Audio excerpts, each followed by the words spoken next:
রাজুদার পরোটা বানাবো, oil free একদম, তেল ছাড়া পরোটা। এই রাজুদার পরোটা একবার দিলাম উপরে,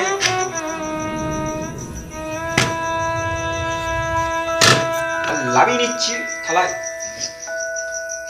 এইসব হচ্ছে পকেট পরোটা, এরকম নিয়ে পকেটে ঢুকিয়ে নেবে। ফিট হয়ে গেছে। রাজুদা ঠিকই বলেছিল, পকেট পরোটা পকেটে ফিট হয়, আবার পকেটের জায়গায় থালায়। সেই আনলিমিটেড তরকারি মাত্র 30 টাকায় নিয়ে যাও, আনলিমিটেড তরকারি। এই দেখতে পাচ্ছ সেই রাজুদার পরোটা, এবার খেতে চলেছি, দেখবো কেমন হয় খেতে। কি রাজুদার পরোটা কথা বলছি? এক প্লেটে 3টে পরোটা, আনলিমিটেড তরকারি, একটা সেদ্ধ ডিম, এক টুকরো পেঁয়াজ, একটা কাঁচা লঙ্কা, 30 টাকা। 30 টাকা, যাতে হয় না ট্রেনের টিকিটও হবে না। দাও কত? ভাই পালা রাজুদার ভুলে গেছে।